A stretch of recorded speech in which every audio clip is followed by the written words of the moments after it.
Bonsoir à tous, voici les principales informations de ce dimanche 9 mai 2021.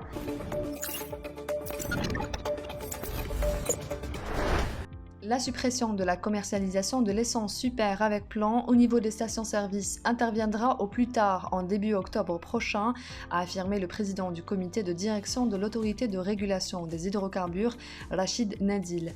S'exprimant dans un entretien à l'APS, Nadil a indiqué que toutes les dispositions ont été prises pour mettre fin d'ici le mois d'octobre 2021 à l'usage de l'essence super avec plomb ayant l'indice d'octane 92 produite par les raffineries algériennes.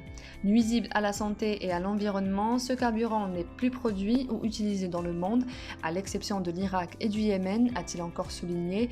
Selon Nadil, l'Algérie avait décidé aussi d'abandonner cette essence plan B dans le cadre de sa politique visant à mettre fin à l'importation des carburants. Dans ce sens, le président de la RH fait remarquer que l'opération de suppression de l'essence super avec plomb, qui devait intervenir initialement durant le premier semestre 2021, a été retardée en raison de l'impact de la pandémie de Covid-19 sur la demande interne. L'Office national interprofessionnel des légumes et des viandes, ONILEV, a annoncé ce dimanche avoir procédé au déstockage de quantités supplémentaires de pommes de terre à travers 6 wilayas du pays en vue de stabiliser les prix et de contrer les spéculateurs. L'ONILEV a précisé que cette 5e opération de déstockage avait été réalisée en collaboration avec 9 opérateurs à travers 6 wilayas, Alger, Boumeldes, Hindefla, Médéa, Bouira et Relizane. D'autres quantités de pommes de terre seront déstockées et injectées dans les marchés de gros en fonction des besoins, selon la même source. Plusieurs organisations syndicales ont appelé le personnel des 3 paliers à cesser le travail durant 3 jours à compter de ce dimanche pour réclamer l'amélioration du pouvoir d'achat et la prise en charge de l'ensemble des revendications socio-professionnelles. Les grévistes ont également observé des rassemblements devant les directions de l'éducation des wilayas. Lors de cette première journée de débrayage, le suivi de la grève était relativement important dans la mesure où un certain nombre de structures scolaires étaient à moitié paralysées, voire fermées pour d'autres. Cela dit, l'appel massif de 14 syndicats autonomes de l'éducation à la grève a engendré des perturbations assez importantes pour être remarquées dans plusieurs établissements scolaires du pays, rappelant que les revendications, qui sont nombreuses, portent principalement sur l'amélioration des conditions sociales des fonctionnaires de l'éducation, mais encore, elles remettent sur le tapis l'indispensable retour à la retraite proportionnelle sans condition d'âge. L'ancien journaliste de la chaîne 2 de la radio nationale, Boukhalifa Bacha, est décédé ce dimanche à Alger à l'âge de 79 ans des suites d'une maladie. 42 ans durant, le défunt a voué son parcours professionnel à cette radio qui l'a rallié en 63.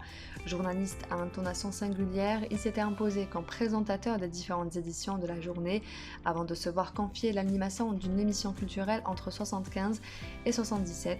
C'est d'ailleurs cette émission qui, selon le témoignage de ses collègues, avait fait la renommée de Feu Bacha avec des invités de marque. Le défunt, victime de la Covid-19, a été enterré après la prière de Dohr à Tassaft Ougmoun, son village natal, dans la wilaya de Tizi Ouzou.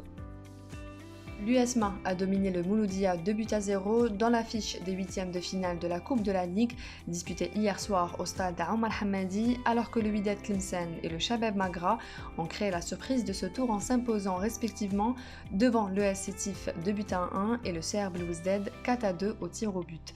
La première partie des 8e de finale de la Coupe de la Ligue, disputée vendredi dernier, avait donné lieu à la qualification du MC Oran, de l'US Biskra et de l'Olympique Médéa, aux dépens respectivement du RC Relizane, du Parado et de l'USM Belhabès.